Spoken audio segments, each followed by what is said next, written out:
Okay, welcome to 10.6, power series. What is a power series is what we're looking at first. What is a power series? Well, a power series is an infinite series, and for our case, that we're going to look at ones that converge. An infinite series that converges.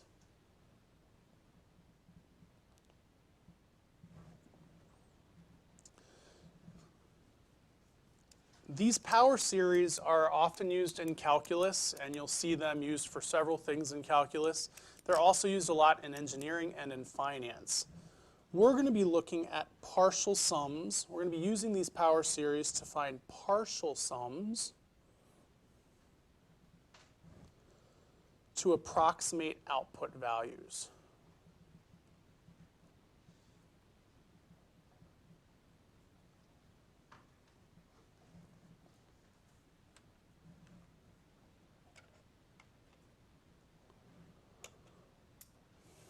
Now the learning targets, if you look up at the learning targets, one of them is that I can find the fifth partial sum of a power series for cosine and sine to get approximate values, and that you can use Euler's formula to express a complex number in exponential form. So there's only two learning targets for this lesson.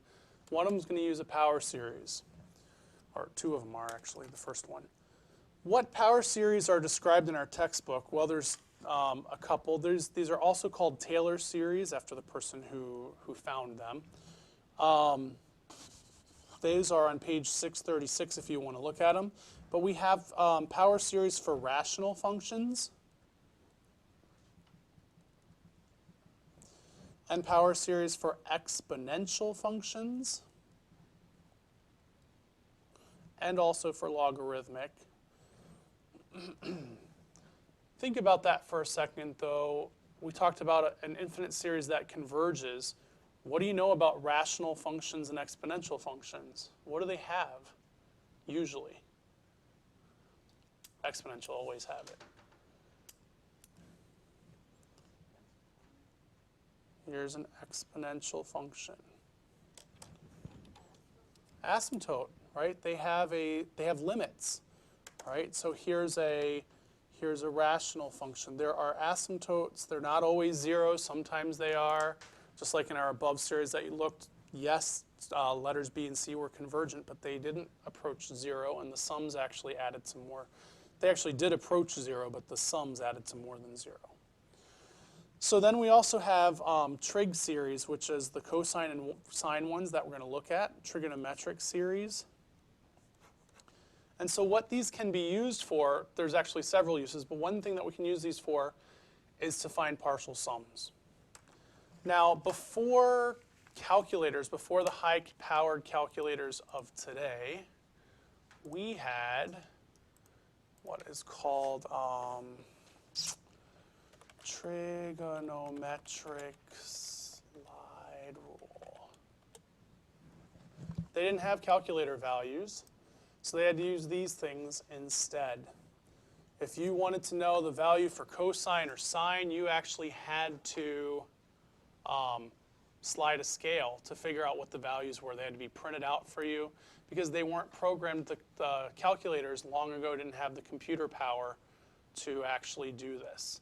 So you'd actually have to line everything up for what you were looking for and find the angle and the trig function and make it all match up.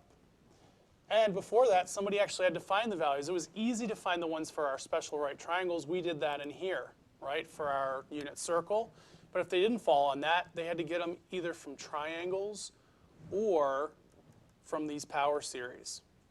So there's a power series for cosine and a power series for sine, and you'll see some of these again in just a little bit. But the power series for cosine is the following. Cosine of x, where the angle is x, is exactly equal to the infinite sum from n equals 0 to infinity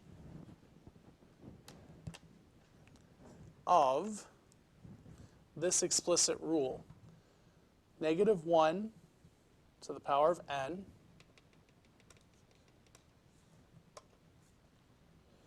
times x to the power of 2n, all divided by 2n factorial. Raise your hand if you remember seeing factorial before in Algebra 2. Some of you don't. Okay, most of you don't. It's factorial. It's an explanation point. So factorial is this. When you're doing, you should have used it mostly in probability, in your probability and statistics unit. 5 factorial is actually 5 times 4 times 3 times 2 times 1. It's 120. 3 factorial is 3 times 2 times 1. It's 6. 100 factorial is 100 times 99 times 98. That keeps going until you get to 3 times 2 times 1, and you multiply all of them across. Okay, so that's what factorial is. So this formula, in this formula, whatever number you have to take it and multiply it by every natural number after it to get that value down there. What this looks like is what we're going to expand it right now. We're just going to expand it the first 5 terms. Why the first 5, you ask? Because down here it says, and one of our learning targets is, use the power series, find the 5th partial sum. So we're going to have to find the first 5 terms in these. Well, for this particular one right here, negative 1 to the 0 power is what? 1. 2 times 0, that's also 1, and that would be 1 factorial. So it's 1 over 1. So the first term is 1. Now we're going to add something to this, but I'm not going to put a plus sign, and here's why. Negative 1 to the first power is what? Negative. It's going to make this whole thing negative. And then I have my angle. It'll be x to the 2 times 1, so it'll be x squared. 2 times 1 is 2, so it'll be over 2 factorial, which is 2 times 1. I'm just going to write it as that for now. The next term, our third term, third position, negative 1 to the, wait, this was, oh, it says 0. That was 0, this was 1. We're doing 2 now. Negative 1 squared is going to be positive 1. 2 times 2 is 4, so this will be x to the 4th over 4 factorial. Can anyone guess what the next term is going to be? It's going to be minus because it's going to be to the 0, 1, 2, 3 to the 3rd, so it is going to be minus. And if it's to the 3rd, that makes that x to the 2 times 3, so x to the 6th over 6 factorial. That's 1, 2, 3, 4 terms so far, but we're going to be doing 5th partial sums, so we need to do one more. Anyone know what it's going to be? Plus what? X to the 8th over 8 factorial. All right. Now, this infinite series keeps going. Plus dot, dot, dot. It would actually be a minus next, but the series keeps going on infinitely. But we're only going to do 5th partial sums. We're going to look at the power series for sine also. By the way, cosine of any angle would be exactly equal to this. If you took that angle instead of using cosine in your calculator, putting that angle in here and doing this would give you the same answer. Yes, sir?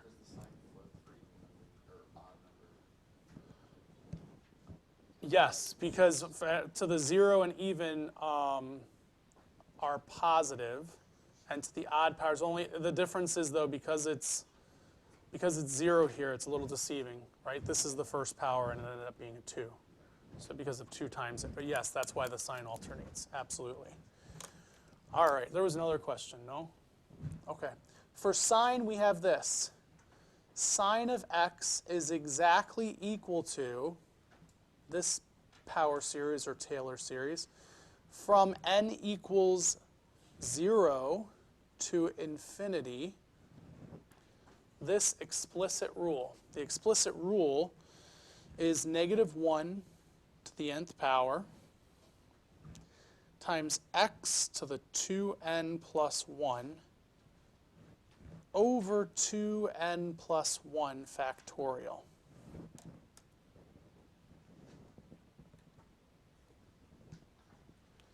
So our 0 term, our first term, which is position 0, that's going to be 1, so it'll be positive. This will be 1, so it'll be 2 times 0 plus 1 will just be x to the first over, that's again going to be 1 factorial. So it's going to be x over 1, so it's going to be just x for the first term. In the first position, that's going to become a negative. That's going to make that a 2 plus 1 is 3, so it'll be x cubed over 3 factorial.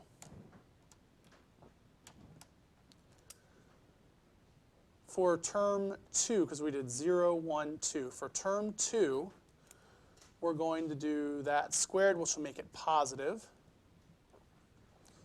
If it's a 2, that makes that 4 plus 1 is 5, so it'll be x to the 5th over 5 factorial.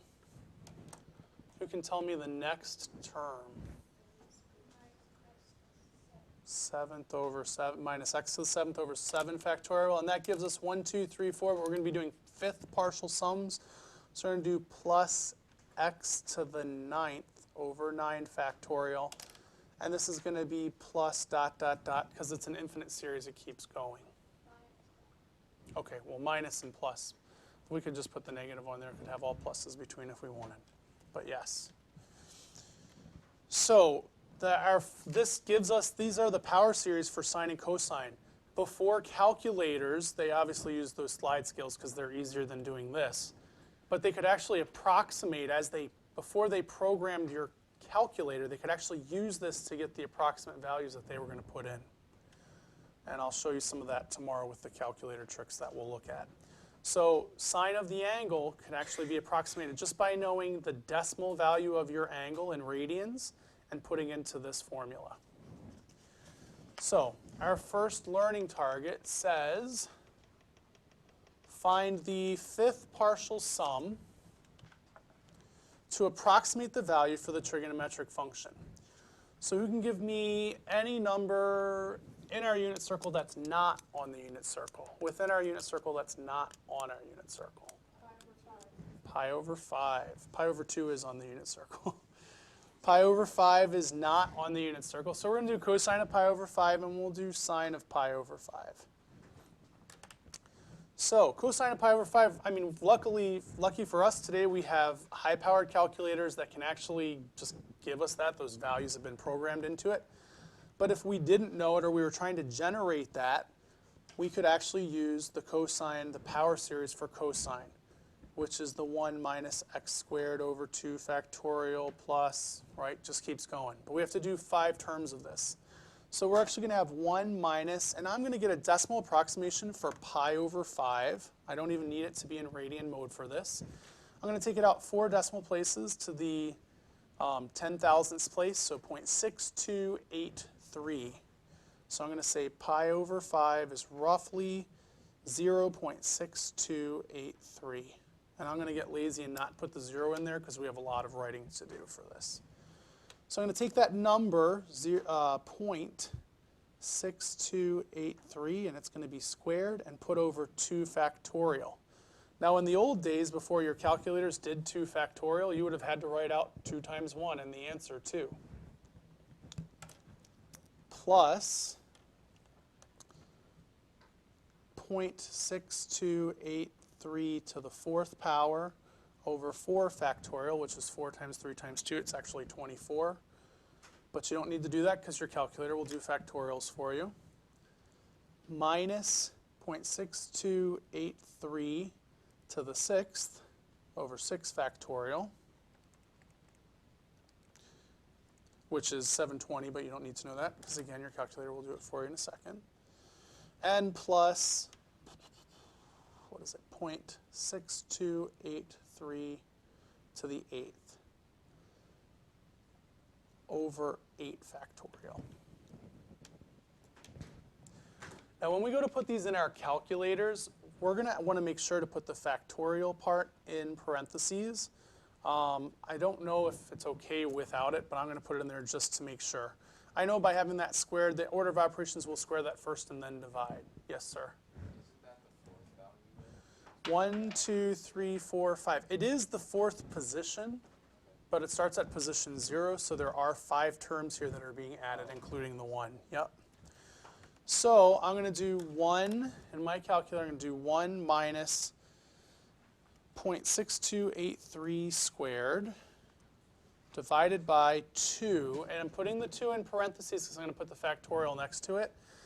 To get the factorial, you're going to hit the math key and go to PRB for probability. So hit the math key and go to probability, and then you need the explanation point. Yes, unfortunately. Or some of you I heard to my left were actually multiplying them out to just write the number out underneath, which you could do that if you want, if you find that to be quicker. So now I'm going to add the next term, which is 0.6283 to the fourth, divided by 4 factorial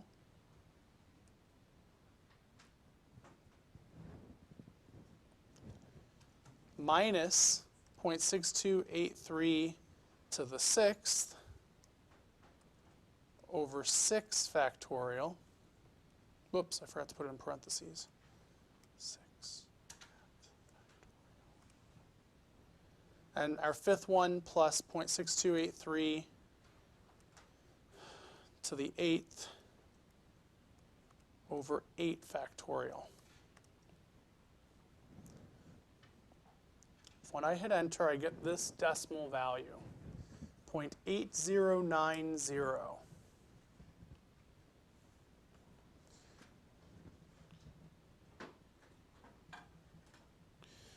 And I can check on my calculator, since we do have high-powered calculators, to see that that value is actually correct. I can do cosine of pi over 5, as long as I'm in radian mode. Make sure you're up. I'm in degree mode. And hit enter. Are those numbers exactly the same? No. But when we're trying to avoid rounding error, we round out to the 10,000th place, 4 places past the decimal. 4 places past the decimal is the same, 0.8090, 0.8090. So it is a good approximate value to use if we needed to do it this way. Yes? Because we're seeing how power series work, and we're using partial sums since we just got done with sigma notation. It is going to lead into things that you're going to do even more in calculus. You're going to be using them to find areas under a graph, like the sum of all the values under the. So there's going to be a lot more to this, and in fact, there are, like we said, there are power series for rational functions, exponential, logarithmic. We're just looking at these because we've done so much trig this semester. We're looking at how it compares here. The other skill will be even easier than this. This is kind of painful to write out, but you're showing you understand what the series is. Try this for sine. Go ahead and expand this series. Again, you already know the value of this, pi over 5, is roughly 0.6283. So write out the expansion of this. And if you want, you can actually just change this in your calculator. If you hit second enter, or go up and select this, you can go back and just change your exponents and the numbers in front of the factorials. You will have to change the 1 though. Where's the 1? Oh, I don't need that. I'm going to change that 1. I'm going to do second insert, and I'm going to put in 0.6283 since that's the value of x. And then I can just change my exponents. But you'll want to write out the expansion of it because that's what you're going to have to show on the assessment. So I copied and pasted what was above, and I'm changing the exponents, and I changed the first term. It saves me from having to type it all back in.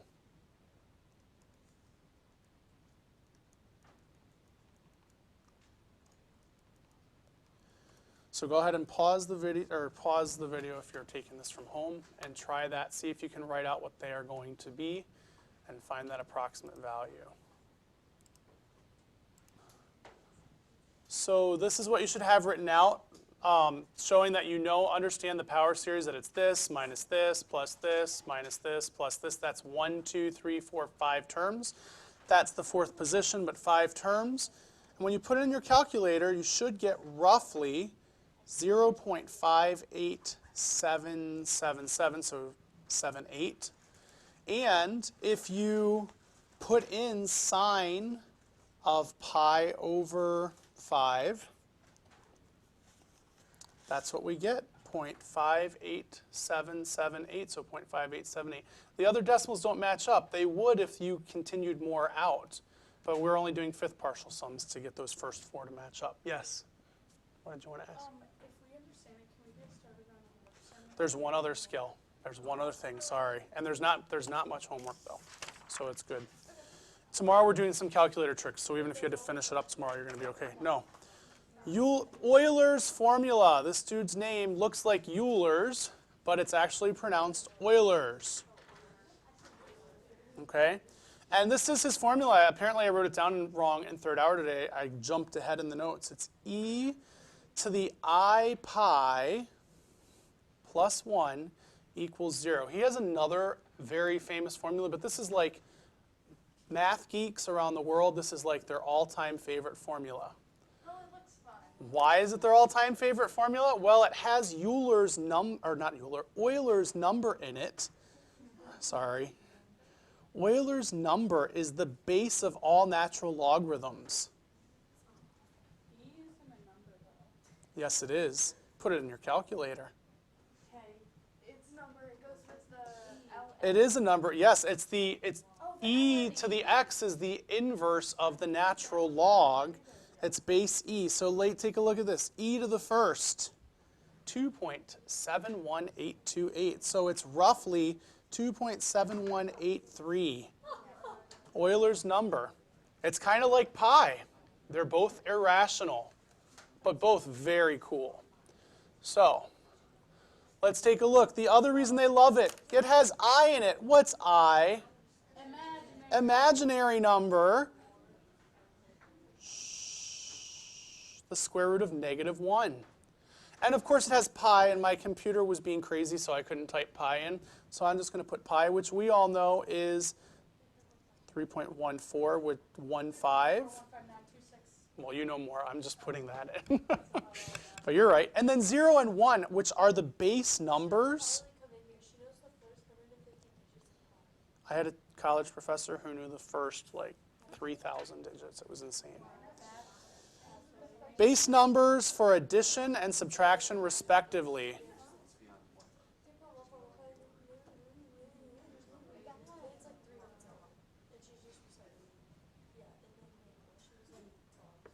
I think I spelled respectively wrong. That's okay, because you couldn't see it anyhow, right?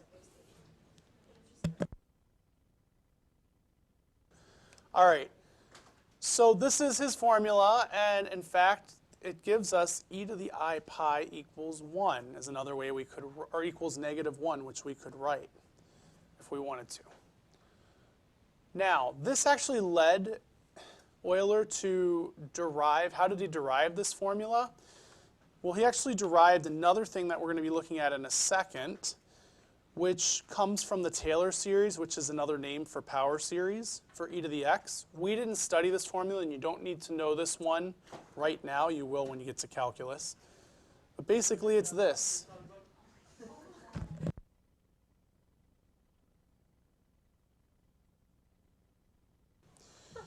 N equals 0. And it is x to the n over n factorial is the Taylor series. So here's what he started with. He started with this series, which was known at the time when he was playing with it, which is, anything to the power of 0 is 1. So we had 1 plus x squared over 2 factorial plus x cubed over 3 factorial plus x to the 4th over 4 factorial, and so on, right? Okay. Because my hand is there, and it's not zoomed in. All right, so there's the formula. You don't need to know this formula right now. We're not actually going to assess on this. It is in 10.6. It is something you'll look at more in calculus. Well, he ended up putting an I in it. So he said, okay, well, I know this Taylor series, this power series. So he said, well, what happens if I put an I in there? Well, you guys know that I is the square root of -1, but what's I squared? -1. And that means that I cubed is I squared times I, which means I cubed is -I, right? And I to the fourth, which would be -1 times -1, because I squared times I squared, is 1.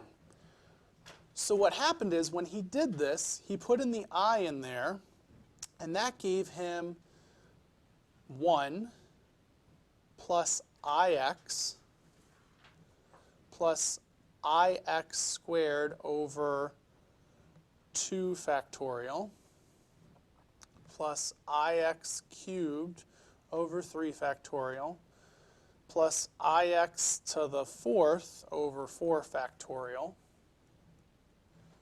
plus ix to the fifth over 5 factorial. But we already know that I is going to stay there, right? And I squared becomes what? -1. So this is 1 plus ix minus x squared over 2 factorial. I cubed is -I, so that's -ix cubed over 3 factorial. I to the fourth is just 1, so that became plus x to the fourth over 4 factorial. And I to the fifth is just going to repeat it. It's I to the fourth, which is 1 times I, so that will be plus I x to the fifth over 5 factorial. So he was playing around with this. He plugged I into it and said, let's see what happens. Yes, sir? No, because I squared was -1. So that's what made the negative, right? So that's why the I is gone from there. So he played with this, and all of a sudden he was like, oh my gosh, I see something. And in fact, you might see it now that you've taken a look at some series expanded. See this, and this, and this. What are those from? The power series for cosine, yes. So he regrouped them and said, well, wait a second, those ones, and the next one after that, right, is going to be from my cosine of x power series. And then the other ones, if I factor out the I, right, let me write those in red. If I factor out the I, you just have the x and the x cubed over 3 factorial and the x to the fifth over 5 factorial, which is the power series for what? For sine. So he said, wait a second, I've got the power series for cosine and the power series for sine in the same series. So really, I have in here cosine x plus I sine x, which is a complex number in polar form, right? This is our complex number in polar form.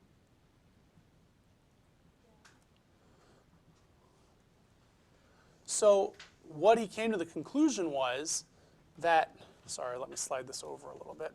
Complex numbers can actually be written as an infinite series, and they match up specifically to an infinite series, which is an exponential function with base e, Euler's number. We're going to be writing complex numbers as exponential, in exponential form. So yes, and they're imaginary too, right? So here's what we're going to be doing. This led him to the following conclusion.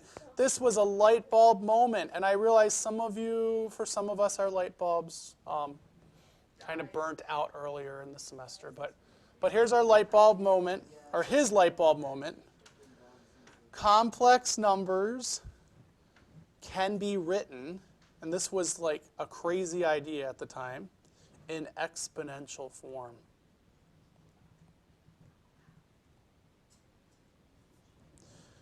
Which leads us to our other learning target. This one's easier than the last. It's not as much writing, and it's something you should be very, very familiar with finding. The exponential form of a complex number, right? We've got cosine of x plus I sine x, which we could actually write as a plus bi, right? And normally there's an r in front of this. So we already know how to go back and forth between these two, right? We should, from the last unit between polar form and just regular form of complex number. So here's his formula, or here's what it says right here, that these are equal to, sorry, I don't need that line there, r times e to the I theta. A plus bi can be written as r times e to the power of I times theta. And we already know how to find r because you did it in the warm-up, right? R is what? Square root of a squared plus b squared. And theta, assuming that a is greater than 0, is equal to the tangent inverse of b over a. But if a is less than 0, if a is negative, then we have to do tangent inverse of b over a and add pi, yes. So let's take a look at just two of these. I'll let you pick the two. Which one do you want to see me do? And then I'll pick one for you to try. You want to see A, eh? All right, here's A. That's a complex number, right? Well, r would be the square root of 3 squared plus negative 2 squared. That's 9 and 4, which is 13. And theta would be tangent inverse of negative 2 over 3, but since only the y is negative, I'm actually going to add 2 pi to make it a positive angle between 0 and 2 pi. So I have tangent inverse of negative 2/3 plus 2 pi, which is 5.6952. 5.6952.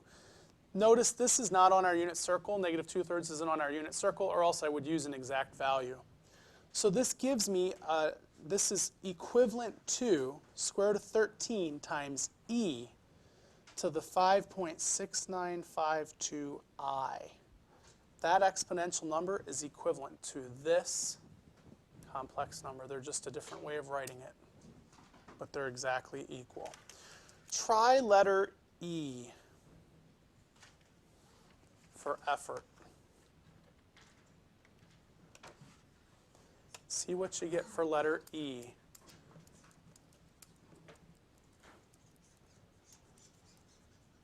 By the way, which quadrant is that in? Negative 3, 3 is in quadrant 2. And what is tangent inverse of 1? Tan inverse of 1.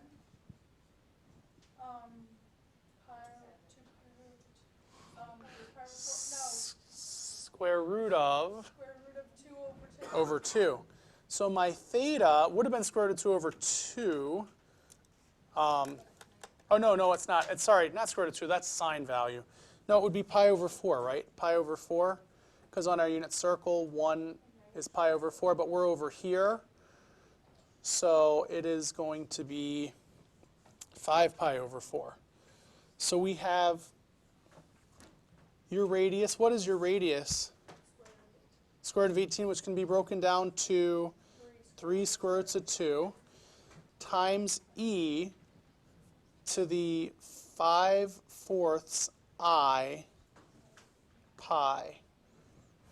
Or I times 5/4 pi is okay too. Because 5/4 pi is right off our unit circle. Now some of you might use a decimal approximation. If it's on the unit circle, we should use the unit circle though. Our assignment that goes along with this lesson, since we're only doing cosine and sine power series and then converting a complex number to exponential form, is the following.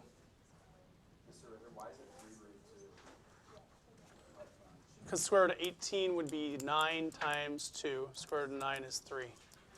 Right? Okay. Tomorrow we're going to be looking at some calculator tricks. So please bring your calculator and we'll have the BA review.